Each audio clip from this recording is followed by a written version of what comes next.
What is going on, everybody? It's the Frost, and we're here for an unscripted episode of Smackdown review for your episode from last night of January 24th, 2020. This show had so much potential, and yet it felt like it fell so far and so fast. From a 30-minute opening match that went way too long between Baron Corbin, Dolph Ziggler, and Bobby Roode versus the Usos and Roman Reigns, to Lacey Evans with her crocodile tears trying to be as emotional as she could in a very bad promo, to the Fiend signing a contract in his blood. And the women, of course, being disrespected as there was supposed to be a tag team match between Fire and Desire and Bliss Cross Applesauce. That lasted 5 seconds before Lacey Evans and Bayley got in between it and they all started brawling. The women's division is back to Divas level booking. They push the women for a minute. If it's not Becky Lynch, if it's not Charlotte Flair, it just seems like the women's division just gets thrown to the wayside, and it's not fair to most of those women out there. Not fair to any of those women. I mean, hell, the women's Royal Rumble this year feels like such an afterthought. 2 years ago, of course, Ronda Rousey made her debut, taking the thunder away from and stealing the spotlight from Asuka. Last year, Becky lost the women's title match, then went on to win the Rumble. This year, only 7 spots have been picked. Only about 7 spots, I believe. Which we'll talk about the Royal Rumble at the end. This show just Raw is bad. And it's SmackDown's bad, but Raw is in its own, like, it's so bad it's never going to be good type of way. SmackDown has a chance to be good. Both of these shows have so much potential. Raw has all the younger guys, majority of the younger guys, with AJ and Randy Orton being the veterans of the crew. SmackDown has Roman. SmackDown has the New Day. SmackDown has John Morrison making his return. The Miz. They have like Bray Wyatt as the Fiend. They have so many big names or notable names on this brand that they should be going out there giving you a kick-ass show. And honestly, it hasn't been that way. Last night's show started off with an actual match. Not a promo, a match. So that is a positive right there. However, it was the Usos and Roman Reigns versus Baron Corbin, Robert Roode, and Dolph Ziggler. This match lasted forever. I'm seriously looking at my clock and like, this match is still going on. This match went about 30 minutes. And on top of that, Jey Uso had a phony ring injury. Phony injury as he was tossed over the top rope by Robert Roode. Looks to stick the landing, slips off, looks like he's injured himself. He gets taken to the back, so him and his brother and Roman are stuck by themselves for majority of this match. It literally looked like what was it? It was Jey who went down. Yeah. It was Jey who went down, right? I believe. Yeah. I believe it was Jey.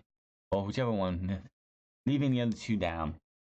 Then, of course, what so happens? All of a sudden, this supposed injured Uso comes back. And he comes back limping. It's Jimmy. It was Jimmy, not Jey. It was Jimmy. He comes limping down the ramp. He tags in, unloads. Supposedly, this injury wasn't as bad as we all thought it would be. The injury that leads to the Usos knocking off the King in his court as Roman and Baron Corbin start brawling to the back. Roman using a couple trash cans. Where's the DQ on that? I don't know. The referee might have missed the first one, but the second one was in plain view of the referee as they were coming around. But it was just, this match lasted way too long. The phony injury did not need to happen. Did this match need that spot of sympathy? Oh, Jimmy looks like he's down. Jimmy looks like he's injured. He could be out for the rest of the remainder of the match. He might miss the Royal Rumble. No. Nope. No, they decided to do something that was unnecessary. In the end, he comes back. The Usos pick up the win. That is that. What does this lead for the Royal Rumble? Honestly, I don't know, and right now, I really don't care. Now to show us how Kane helped Daniel Bryan lure WWE Universal Champion The Fiend into an attack last week, still to come, Bryan and Wyatt will sign the contract for their strap match this coming Sunday. Lacey Evans is doing a backstage photo shoot, and Cole will interview her tonight. Back from break, and Corey Graves announces Roman Reigns as SmackDown Tag Team Champions. The New Day will be on the Tuesday special Super Bowl edition of WWE Backstage Live from Miami. Now, is it just a little odd that the fact that that Roman Reigns is going to be a guest on this next episode of Backstage 2 nights after the Royal Rumble? Anyone else find that odd? Could it be that he's going to be there to talk about winning the Royal Rumble? Could it be that? I don't know. But it just feels like Roman Reigns, that's just more evidence that Roman is going to be winning the Royal Rumble. So we get a video package of the feud between Bayley and Lacey Evans. We go to the stage, and Michael Cole with his microphone brings out Lacey Evans, and this promo sucked. This was so bad that I've been watching Smackdown on over the airways, which is like, rabbitiest stuff. And I live in the Ohio Valley, so I get MeTV. And on MeTV was an ECHL game between the Maryland Nailers and the Cincinnati Hurricanes, or whatever the hell, Cyclones. And while this promo was going on, I checked to see that score just because this promo was so bad. So bad. She has a rough upbringing. She's getting emotional, talking about her father losing his battle with addiction and depression. She's crying. They bring up her daughter being a fighter and shows a replay of what happened last month, where the dad had to hold her daughter back, because I'm pretty sure if that guy didn't hold her back, she would have jumped the barricade and probably got onto Sasha Banks and started clawing at her. Yeah. When Bayley comes out from behind, drops Evans, yells at Evans, "Where's your daughter now?" Officials pull Bayley away from her as Evans recovers to get to her feet. Whoop-de-doo. I'm not looking forward to this match. Obviously, I'll talk about that in a minute. Taylor Baxter is backstage with Carmella and Dana Brooke, asking about the 30-woman Rumble match. He goes over why she is her favorite to win, and Brooke says we've already seen Carmella's Wikipedia page and know what she's done. He goes on, and Brooke says everyone has a chance in the Rumble. We hear someone fighting in the back, and the camera cuts to Evans brawling with Bayley. Brooke and Carmella run over to help break up the fight, as do the officials, and we go to commercial break as the brawl continues. Alexa Bliss and Nikki Cross versus Mandy Rose and Sonya Deville was supposed to happen. Nikki Cross and Alexa Bliss are in the ring. We see highlights of Bliss win over Sonya Deville last week, which involved Otis and Mandy Rose distracting at ringside. We see that Sonya and Mandy Rose are out next as Greg Hamilton does the introductions. It shows footage from earlier in the day with Rose apologizing to Deville for what happened last week. Deville says it's nuts, it's stupid, and she should not have asked Rose to get Otis involved. The match ends because the women who were brawling before immediately spill into the ring. The referee calls the match as the big brawl continues. Lacey Evans and Bayley in the ring. Officials try to break things up as Cole hypes Evans versus Bayley at the Royal Rumble for the title. This did not hype me for the women's match, the Women's Rumble match. It did not hype me for the Women's Royal Rumble match or for the women's title match. I really could care less about either one of these matches after this. Why should we care about this? WWE Women's Division has gone from Give Women's a Chance to the first ever WrestleMania main event to Divas booking. The bell rings. We have a bunch of women come in. Everybody brawls. Oh, this could be what happened. This is a preview to the Royal Rumble. Fuck off. Just absolutely fuck the hell off. This was absolutely retarded. I don't know what. If this is what Fox paid for $1 billion, I think they should really be looking themselves in the mirror and be like, we paid $1 billion for trash like this. We paid $1 billion for dog food and dog mascots. We paid $1 billion for Baron Corbin making a fool of himself every single week. We paid $1 billion for all of this garbage. Elias and Braun Strowman versus Cesaro and Shinsuke Nakamura. Elias starts performing his latest song, introduces his partner to come out. He wants to do a duet, but they are interrupted from Nakamura and Sami Zayn. This match is academic as Elias and Braun Strowman win. I could care less. I know you could care less. This match was just blech. I don't know when, and I don't care when, but Braun Strowman winning the Intercontinental title does not interest me one bit. Braun Strowman challenging for the Intercontinental title does not interest me one bit.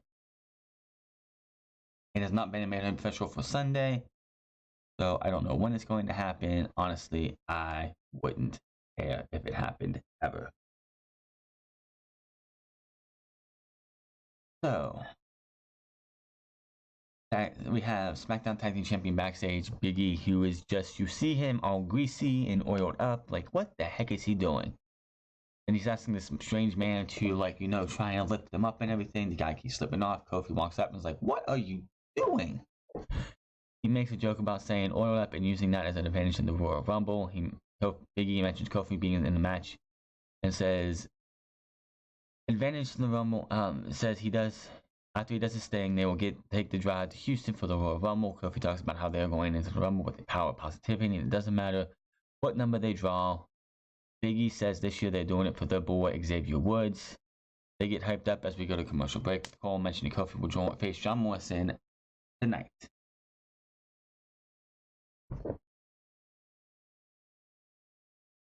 So we go into Kofi Kingston versus John Morrison. It's still weird to see Kofi with blonde hair. They did change. If you look at the archway that they do for the New Day, they actually changed the Kofi Kingston picture to having the blonde hair now. Why he went completely blonde, I don't have a clue.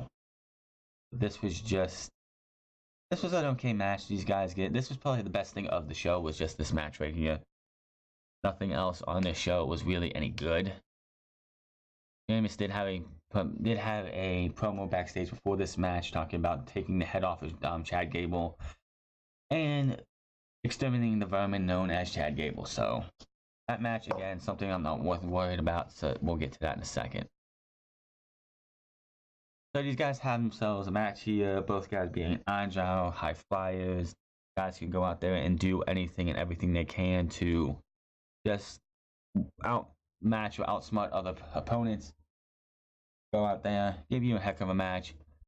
But the match comes to an end when Morrison drops Kofi and uses the second rope for leverage, but Big E throws his feet off. Miz runs up and knocks Big E into the side. Big E chases Miz around the ring into the apron. Kofi knocks Miz off the apron with Trouble in Paradise. But that distraction causes Morrison to run and drops Kofi with a shot to the back of the neck. Starship Pain 1, 2, 3, and John Morrison is your winner. So John Morrison, on his own, has beaten the New Day. So is John Morrison going to get a tag team title opportunity for the tag team title since he's beaten them both in singles competition? Couldn't tell you, but I could see that happening. And then we move to a main event segment, the strap match contract signing. Cole talks about the strap match on Sunday. He brings out Daniel Bryan. Bryan stands up and doesn't take a seat. Cole then introduces the Universal Champion, the Fiend, or Bray Wyatt. The Firefly Funhouse music hits, and Bray Wyatt appears on the screen. He has a fax machine and is trying to send the contract to Bryan, but he can't get this fancy thing to work. We see the leather strap laying on the table next to the contract. Wyatt says the fax may be a blessing in disguise, because why would you ever want to strap yourself to him? That's insane. Says, I'm gonna have to call customer service. Has a phone that's connected to it and just starts saying something to somebody. Bryan interrupts him and says he knows Wyatt is a sick man, but he needs to come here and sign the contract. Wyatt says that's not a nice thing to say, and I'm not sick. In fact, I've been better than ever, shaking the title as he does this. Says his attorney, Mercy the Buzzard, has advised him to stay right here where he's at. Bryan says he seems to Wyatt enough, and Bryan goes on about how all Wyatt does is run from his problems. He will be tied to the Fiend on Sunday, and he will make him pay for his mistakes. Wyatt says, you said mistake? Yowie wowie, that's the word of the day.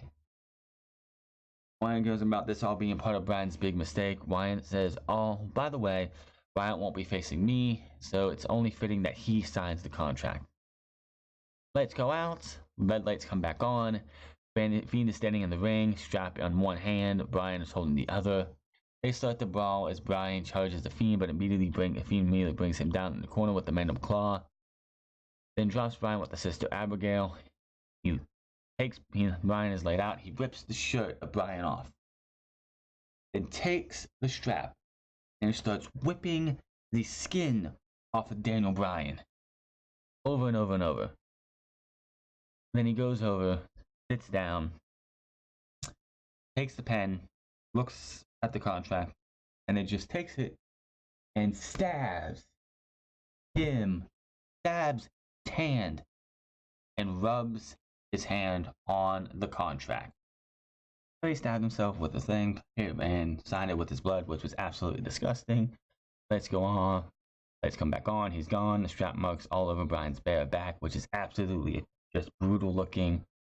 And he's laying on the match. We see the Fiend's blood all over the contract as Cole sends us replays of what happened. Bryan sits up on his knees and starts to nod his head yes. The Royal Rumble Go Home edition of SmackDown goes off the air with an angry Bryan getting to his feet.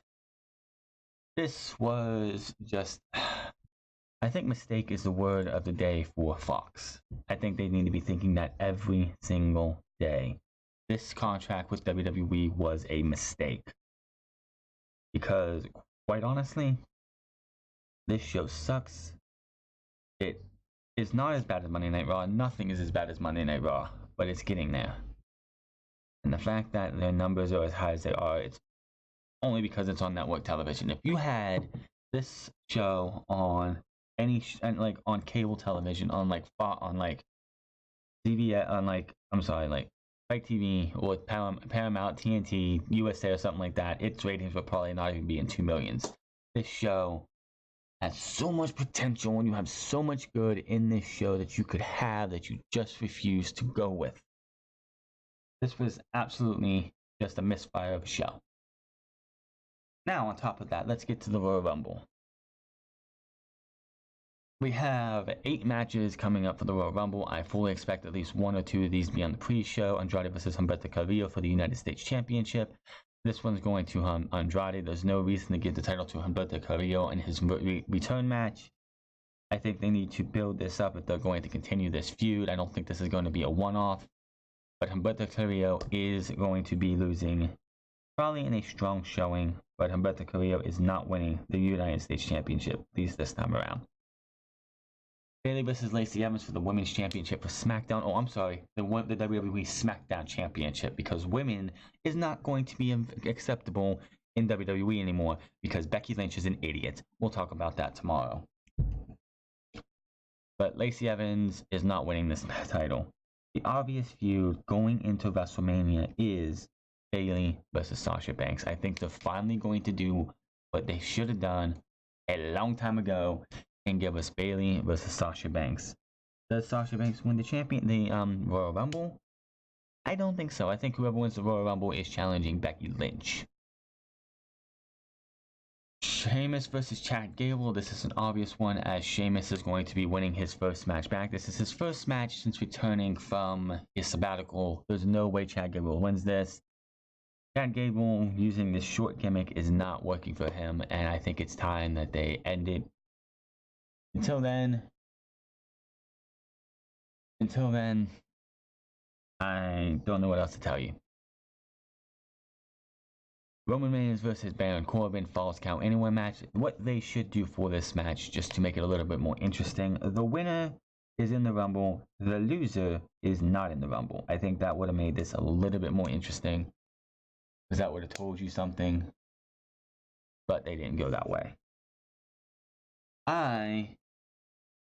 I think Baron Corbin's winning this because 1 million people are going to run in and help him, because Roman's winning, because we'll talk about what's going to happen with Roman later. Becky Lynch versus Asuka. This is an obvious one too. Becky Lynch is winning this one, no doubt about it. Why would they have Asuka go back-to-back wins on her? They want her to have the title going into WrestleMania. So I'm going with Becky Lynch over Asuka. The Fiend versus Daniel Bryan. This match is going to be brutal. It is a strap match. So I'm going to say the Fiend, obviously. This is an obvious win for the Fiend. No doubt about it. Will it be brutal? Yes. Will Daniel Bryan look like will Daniel Bryan look awful afterwards? Absolutely. So the Fiend over Bryan, because he's going to WrestleMania to eat one spear and lose to Roman Reigns. That leaves the men's and women's Royal Rumble. Now for the women's Royal Rumble, as of this Friday, we have Charlotte Flair, Alexa Bliss, Nikki Cross, Sarah Logan, Natalya, Carmella, and Dana Brooke in the Rumble match. That's it. Seven women.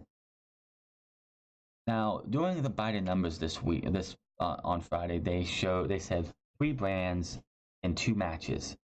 Women, it's obviously going to have 3 brands because they only have a select amount of women in the first place. So I'm going with. There's going to be 2 women I see winning this match, all 3.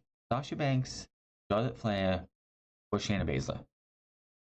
Those are your 3 to win this. Charlotte Flair, because WWE is itching to give Charlotte Flair that Rumble win so she can have that notch and be like, hey, look, her dad won the Rumble, she won the Rumble. She's just on par with her dad. Sasha Banks, because that would of course lead to Sasha Banks versus Bayley, and of course Shayna Baszler, because that is the odds-on favorite to a lot of people. I would have to, if I said push came to shove, I would say probably Charlotte Flair wins this because they cannot. I just don't see WWE going another year where their favorite Charlotte Flair has not won the Royal Rumble. Yes, there'll be a lot of NXT women, probably a couple of legends or women from the past women.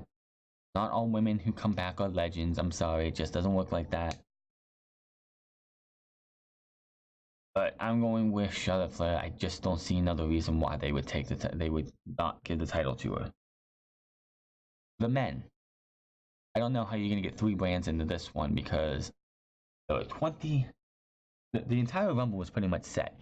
Roman Reigns, Brock Lesnar, AJ Styles, Eric Rowan, Randy Orton, Rey Mysterio, Ricochet, Drew McIntyre, Elias, Baron Corbin, Dolph Ziggler, the Heavy Machinery for whatever reason, Rusev, Bobby Lashley, Aleister Black, Buddy Murphy, Braun Strowman, Shinsuke Nakamura, Seth Rollins, Kevin Owens, Samoa Joe, Kofi Kingston, Big E, R-Truth, John Morrison, The Miz, Cain Velasquez, Kane, and Edge. That is all 30 men right there. So zero NXT influence on this night. Why does Eric Rowan need to be in the Rumble? Why does Ricochet? What has Ricochet done to even warrant being in the Royal Rumble? Why is Otis and Tucker in the Royal Rumble? That's 4 slots right there that could go to others. Why is R-Truth in the Royal Rumble? He has no business being in the Royal Rumble. John Morrison should have been a surprise in the Rumble. Miz, no thank you. So, it looks like this Royal Rumble, because it's supposed to be Brock Lesnar versus the best. Really?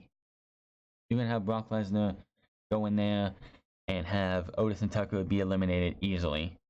Buddy Murphy's going to be nothing. Shinsuke Nakamura, Braun Strowman might show something, but he's going to be gone. Roman's going to win. Plain and simple, Roman Reigns is your winner. No doubt about it. WWE and Vince McMahon find it it's been long enough that Roman Reigns has not been in the title picture. There is no way that he is going to not be going into WrestleMania challenging Bray Wyatt for the Universal Championship and winning that match with 1 spear, killing the Fiend. So the show went off the air, and then we have ourselves the Royal Rumble. I don't know. All I know is the Royal Rumble is going to be one of those things that, and we're going to talk about the Royal Rumble here in a second. Men's Royal Rumble match, I'm going with Roman Reigns. Women's Royal Rumble match, Charlotte Flair.